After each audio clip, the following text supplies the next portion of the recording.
بسم اللہ الرحمن الرحیم۔ السلام علیکم ورحمۃ اللہ وبرکاتہ۔ ناظرین کرام، صلاح الدین ایوبی ڈرامہ کے سیزن 1 میں ہم نے دیکھا کہ بہرام یہودی بار بار تابوت سکینہ کا ذکر کرتا ہے۔ آئیے جانتے ہیں کہ اس صندوق میں ایسی کیا چیزیں تھیں جس کی وجہ سے یہودی اسے اپنی جان سے بھی زیادہ عزیز سمجھتے تھے۔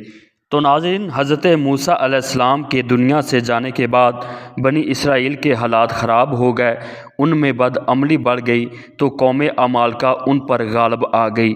ان حالات میں اللہ تعالیٰ نے حضرت شموئیل علیہ السلام کو ان کی اصلاح اور رہنمائی کے لیے بھیجا۔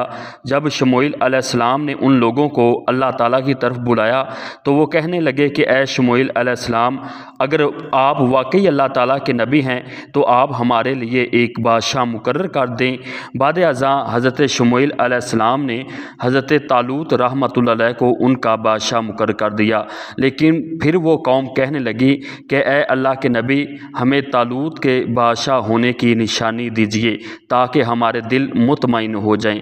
تو اس وقت اللہ تعالیٰ نے شموئیل علیہ السلام سے فرمایا تھا، اِنَّ آیَاتَ مُلْکِهِ أَن یَأْتِیَکُمُ التَّابُوتُ فِیہِ سَکِینَةٌ مِّن رَبِّکُمْ وَبَقِیَّةٌ مِّمَّا تَرَکَ آلُ مُوسیٰ وَآلُ ہارون تَحْمِلُهُ الْمَلَائِکَةُ اِنَّ فِی ذَلِکَ لَآیَاتٍ لَکُمْ اِن کُنتُم مُؤْمِنِین۔ اللہ تعالیٰ نے فرمایا کہ طالوت کی بادشاہی کی نشانی یہ ہے کہ تمہارے پاس وہ صندوق آئے گا جس میں تمہارے لیے رب کی طرف سے سامان تسکین ہے، اور موسیٰ اور ہارون کے اس میں تبرکات ہیں، اس کو فرشتے اٹھا کر لائیں گے۔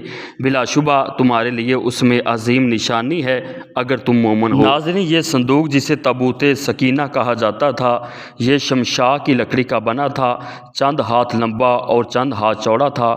اللہ تعالیٰ نے اسے حضرت آدم علیہ السلام پر نازل فرمایا اور اس میں قدرتی طور پر انبیاء علیہ السلام کی تصاویر تھیں۔ یہ صندوق حضرت موسیٰ علیہ السلام تک وراثتاً منتقل ہو کر پہنچا۔ آپ کے بعد یہ بنی اسرائیل کے پاس رہا۔ اس وقت اس میں حضرت موسیٰ علیہ السلام کا عصا مبارک، حضرت ہارون علیہ السلام کا امامہ شریف اور الواح کے چند ٹکڑے تھے۔ بنی اسرائیل اس صندوق کو، جس میں تبرکات تھے، لڑائی کے وقت بڑے ادب سے اپنے آگے رکھتے تھے اور ان کو اس کی برکت سے فتح حاصل ہو جاتی تھی، اور بوقت حاجت دعا کرتے تو اللہ تعالیٰ ان کی حاجت کو پورا کر دیتا۔ تو ناظرین، جب بنی اسرائیل کے حالات خراب ہو گئے تو قوم عمالقہ یہ صندوق ان سے چھین کر لے گئے اور ایک ناپاک اور نجس مقام پر جا کر رکھ دیا، اور اس صندوق کی بے حرمتی کی وجہ سے وہ طرح طرح کے مصائب اور امراض میں مبتلا ہو گئے۔ ان کی 5 بستیاں تباہ و برباد ہو گئیں۔ جب وہ بہت زیادہ پریشان ہوئے تو ایک بنی اسرائیل کی عورت جو ان کے پاس تھی، اس نے کہا کہ اگر تم لوگ اپنی سلامتی چاہتے ہو تو اس صندوق کو گندے مقام سے نکال دو۔ بعد ازاں ان لوگوں نے اس صندوق کو ایک بیل گاڑی پر رکھا اور ایک کھلے میدان میں چھوڑ دیا۔ پھر وہ فرشتوں کے ذریعے یہ بیل گاڑی حضرت طالوت بادشاہ کے پاس آئی، جو اس کی بادشاہی کی نشانی ثابت ہوئی۔ ان تبرکات کی برکت اور وسیلے سے طالوت کو جنگ میں فتح حاصل ہوئی۔